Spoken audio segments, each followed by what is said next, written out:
Hello प्यारे बच्चों, आज हम कक्षा 10 गणित में अध्याय 1 वास्तविक संख्या में जो आपका प्रश्नावली 1.1 चल रहा है उसमें प्रश्न संख्या 4 और 5 का हल देखेंगे। अभी तक आपने प्रश्न संख्या 1, 2, 3 का हल नहीं देखा है तो पिछले वीडियो में 1, 2, 3 का हल बताया गया है, उसे आप जरूर देख लें। प्रश्न संख्या 4 क्या रहने वाला है? प्रश्न संख्या 4 आपके सामने ये है और इस प्रश्न में बात हो रही है कि अगर HCF 306 और 657 का 9 है तो LCM क्या होगा। इस प्रश्न का हल क्या रहने वाला है, ध्यान से देखिएगा। आपके सामने HCF दे रखा है, किसका? दो संख्या है, एक है 306 और एक है 657 और ये दे रखा है 9 और आपसे पूछ रहा है कि इन्हीं दोनों संख्या का LCM 306 और 657 का क्या रहने वाला है। तो देखते हैं इसका हल कैसे होगा। सबसे पहला चीज आपको पता है, लिखेंगे हम जानते हैं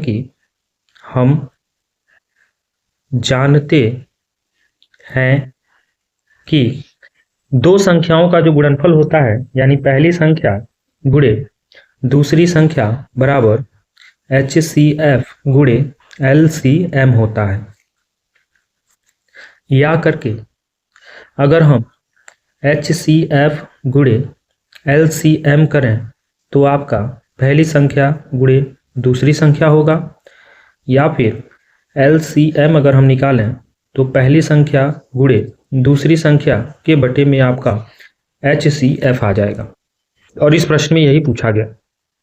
पहली संख्या आपकी क्या है? 306, दूसरी संख्या क्या है? 657 और HCF आपका दे रखा है 9। तो फटाफट इसको हल करेंगे। अब देखिएगा, यहाँ पर है 9 और ऊपर है 306। 9 से देखते हैं तो 9 त्रिकी 27, 3 और 9 चौके 36। अब यहाँ पर आपके सामने 34 है और 657 है, तो यहाँ पर रफ कार्य कर लेते हैं।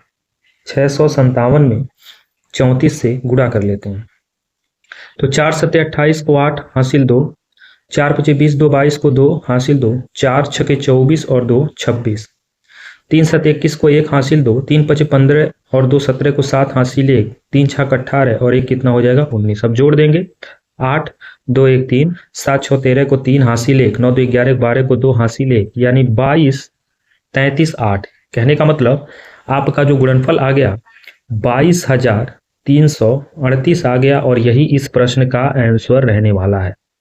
आपसे पूछा गया था कि LCM 306 और 657 का क्या होगा, तो 22,338 होगा। ये प्रश्न आपको समझ में आया होगा।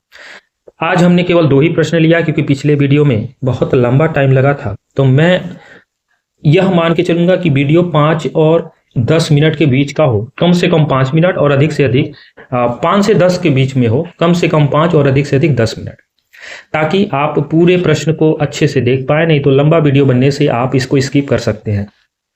अगले प्रश्न में देखिएगा, क्वेश्चन नंबर 5। इस प्रश्न में बात हो रही है कि जांच कीजिए कि क्या किसी प्राकृतिक संख्या n के लिए संख्या 6 के घाते n अंक 0 पर समाप्त हो सकती है कि नहीं, इसकी जांच करनी है। ठीक है, जांच करते हैं। पहला चीज तो ये बोला है कि n जो है वो आपकी प्राकृतिक संख्या है।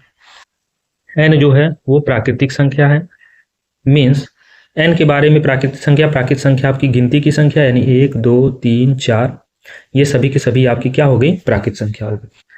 और यहाँ पर बात हो रही है कि संख्या जो है वो आपका 6 के घाते n जो है, क्या यह लास्ट में 0 पर समाप्त होगा कि नहीं, यही पूछा जा रहा है।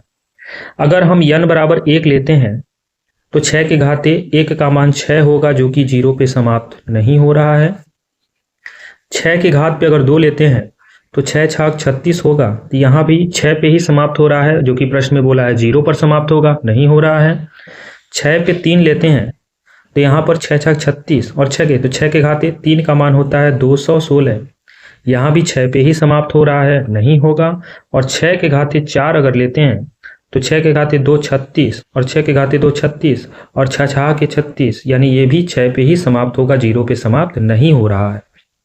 अभी आपने बस एक चीज ये देखा कि 6 पर कोई भी प्राकृतिक संख्या लगा दें तो वह 6 अंक पर ही समाप्त हो रहा है, 0 पर समाप्त नहीं हो रहा है। तो लिखेंगे क्या? अतः संख्या 6 के घाते n अंक 0 पर समाप्त नहीं होगा, पर समाप्त नहीं होगा। ये आपके इस प्रश्न का क्या हो जाएगा? हल हो जाएगा, आंसर हो जाएगा। तो आज केवल हमने 2 ही प्रश्न लिए थे और दोनों प्रश्न का हल हमने बहुत ही सरल तरीके से समझाने का प्रयत्न किया और आपको समझ में आ गया होगा। तो आपके लिए एक छोटा सा कार्य है, क्योंकि अभी यहाँ पर ज़्यादा अध्याय नहीं चला, अभी पहला अध्याय ही शुरू हुआ है और पहला ही अभ्यास हो रहा है। तो अभी तक आपके कोई भी ऐसे मित्र हैं जो कक्षा 9 में पढ़ रहे हैं, 10 में जाने वाले हैं, तो 10 में जाने से पहले उनकी पढ़ाई बेहतरीन करनी है, बोर्ड एग्जाम 2027 में अच्छा अंक पाना है, तो उन तक यह वीडियो ज़रूर शेयर कीजिए और उनको बताइए कि आप आइए, इस चैनल पर फ्री में आपको पूरे NCERT कक्षा 10 का हल बताया जाएगा।